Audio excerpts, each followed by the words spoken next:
Right, so episode 11 of Hinamatsuri was very interesting because we actually got, finally, the deconstruction and then cathartic moment of Nitta's character, who's been really just kind of needing this one moment for the whole entire series because, again, we've had Hina and Nitta cathartic moments and actually development, but we haven't just had Nitta's character on his own, but this episode actually did that. Episode 11 really did do that because it actually showed us that, look, he isn't the person who we expect him to be. He's actually a nice guy. He's a very good person. He cares about everyone else around him.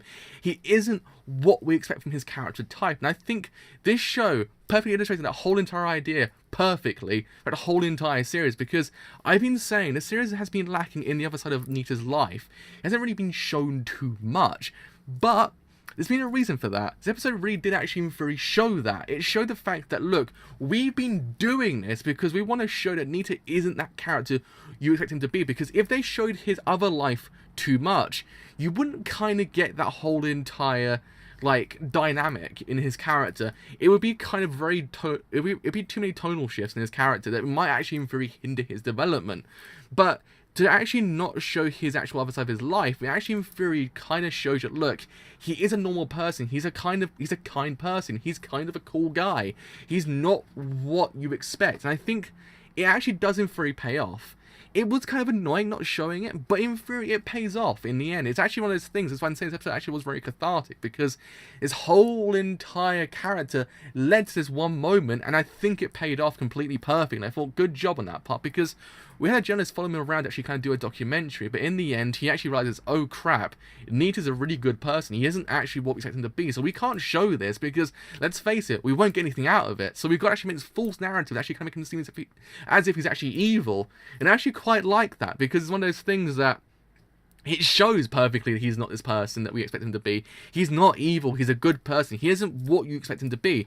And I thought it was actually one of those things, it really just brought its A game with Nitta's character. It actually kind of showed that, look, yes, we needed that one moment with his character, and here it is. I believe it was kind of interesting to see in episode 11, because let's face it, it's one week before the final, so we actually have one episode to go, so it's one of those things that maybe it should be in episode 6 or 7, but in theory it pays off in the end, because we've got Anzu, we've got Hitomi, and now we've got Nitta as a cathartic moment, so it was just perfectly done. I thought, good job on their part, because I was fearing the fact this episode might actually end off kind of like, oh, but this episode actually ended off really freaking damn well, and it wasn't just Nitta's character as well. Anzu got the exact same kind of treatment as well, because Nitta and Anzu actually spent some time together, and Nitta was like, oh god, she isn't what she used to be. She's actually a completely nice person. She's actually the best thing ever. And I actually thought it's actually kind of interesting as well, because this show has perfectly illustrated the fact these characters aren't who they are. They're different, and Anzu's exactly the same, because Anzu came from a place that made her seem a bit as if she's more stern and actually kind of a bit more stronger, but in theory, no, she's actually a really nice person. She's actually a really kind person. She actually cares about everyone else around her. She wants to have fun with everyone else as well, and it's one of those things that it shows you people can actually change other people as well, and it shows with Anzu's character. The homeless people actually did in theory help her character actually be this person that we want her to be. And I thought, really, when you think about it, episode 11 just allow the characters to actually kind of reach that moment, actually kind of show there has been this evident character arc ever since episode 1, because it's one of those things that certainly comedy shows don't tend to actually have evident character arcs. Sometimes other shows might do it, but some other shows just might be very one note, but this show has always had a character arc in the background. It's never really been kind of visible, and I think it's even better because of it, because once you notice it, it makes the whole entire series more rewarding. I think on their part, Phil did a really freaking good job for that reason. I thought, good job there, because we needed this moment with both characters, and I think we actually we got that. And I'm just in love with this episode really much. And I think episode 12 might go into Hina's character as well, because let's face it, Hina's character has been needing a cathartic moment as well. She's kind of had it slowly. It's been since episode 6, but it's been absolutely needed in the episode subsequently, but I guess episode 12 might actually kind of give us that moment. If it does, we might end the series on a really freaking good note, because it's one of those things, it's very hard to end a comedy series because you have to actually have a season 2 or a very good ending. And I think in theory the episode might actually give us that good ending in a sense of characters. Maybe not in the sense of plot, but in the sense of characters. So hopefully episode 12 does really deliver on that part. If it does, then we have a good series in our hands. If it doesn't, I might be disappointed slightly.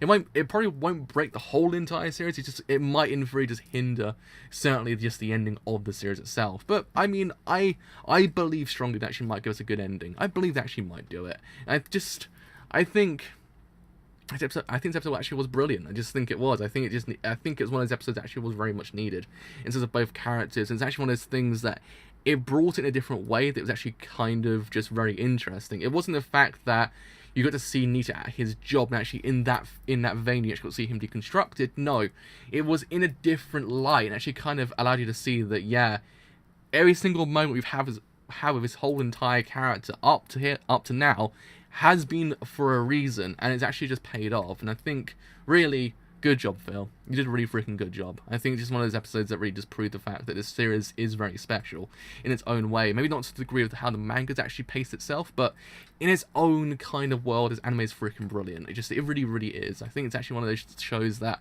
hopefully it'll be remembered after the series ends, and hopefully it might be actually just remembered that whole entire year, because it's just one of those series that was just needed in the comedy genre, and actually just, it works. But hopefully we get to see more of Mao as well, because she was introduced, but never ever shown again, because there's a lot going on with her character that's not kind of being shown too much, and I want to see more of her. So hopefully I actually get to see more of her as time goes on, and maybe episode 12 might deal with her character. We're not even too sure just yet, because it's a very kind of under wraps series on what's going to happen next. So yeah, I do apologize, this actual kind of video has been very much different to what you expect it to be, because I streamed the episode, but my internet just died partway through, so when I tried to go back and do everything, it wouldn't sync up properly. And the review I had at the end, it does in theory actually do what I normally do, but it doesn't really work if I just upload it separately, so I thought I'd actually just re-record the whole entire thing, actually just give my thoughts in a very kind of just clear-cut manner. So hopefully it actually does in theory work. So if you actually have enjoyed this whole entire review, then do leave a like, because indeed it does help quite a bit. Even if you do here on YouTube and you want to stay a little bit longer, then do leave a sub, because indeed it does help quite a bit. But until next time, I have indeed been the driver, and I will see you guys later. Bye for now.